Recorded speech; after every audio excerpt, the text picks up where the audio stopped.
making treads on the road. So it's Advent is a time of waiting. It's a time of waiting. And waiting is a verb. Waiting doesn't mean to just like stop and do anything. Waiting is a verb. It's an action. You're actually doing something. You're waiting for something. It's not going to sleep. It's waiting. So what are we waiting for? Any of you kids know?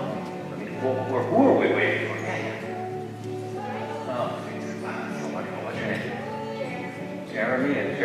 You know, you can't imagine the number of places that Margie and I go to, and we say, "What are you waiting for? Who are you waiting for?" And they say Santa Claus, and that's fine. I mean, I'm waiting for Santa Claus. So Santa's wonderful.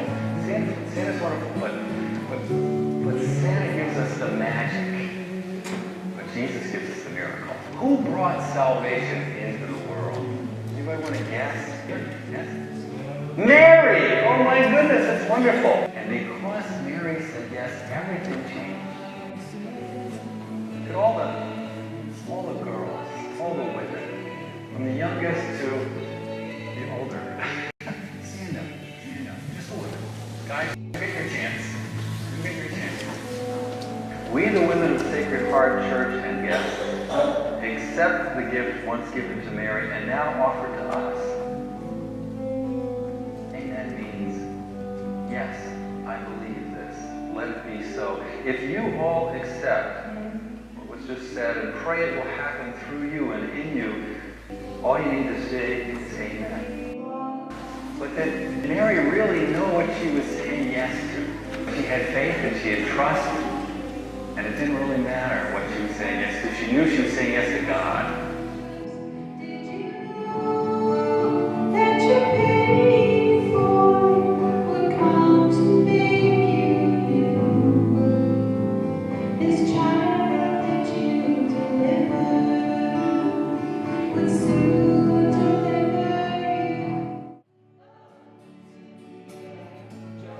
There's another character in this story, and another very, very important person, character. Wonderful, wonderful person. There's Joseph. And Joseph was Jesus' dad, and he had one job to do. One job. I talked about this a few years ago. Some of you may remember it, but one simple job. Maybe not a simple job, but they're going away. This is the first big trip, for this young family. And when you go away on a trip, there's one important detail you should have set. A little planning there. What was the one thing Joseph was supposed to do? Yes! Make reservations. Get a room at the inn. And did Joseph do that? Did Joseph call Hotel.com? No.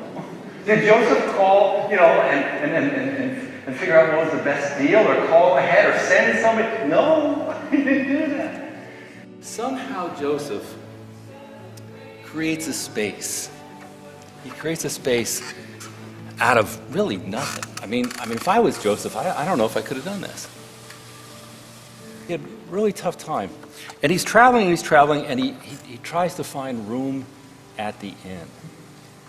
And of course, he's told there's no room. So he doesn't have a lot of money, he doesn't have a lot of status, and somehow he makes this work. But the innkeeper doesn't do that. The innkeeper doesn't do that. So Joseph makes a space, and as I'm making this pot, as I'm creating this pot, I want you to kind of visualize yourself creating a space, because we're the inn. We're the inn. And I've been guilty. I mean, a lot of times in the years past, I think the Holy Family's knocked on my door, this door, my heart, and said, "Hello, we want to come into you. We want to be born in you. We want you to be able to show us to the world." And I've said, "I'm really pretty busy right now. Can you come back later?" Or I've said, "There really isn't enough room right now, but maybe I can make room for you." Does that sound familiar? Making room? Not room for you today, Jesus. But I'll make room for you later on. So I think that year the Holy Family went somewhere else, and I missed out. And that's the way it was in the beginning, right? In the beginning, when God said it was good, it's a big, beautiful, round world, gorgeous, beautiful. So God created this wonderful world, and then people like King Herod brought in murder and hate and stealing.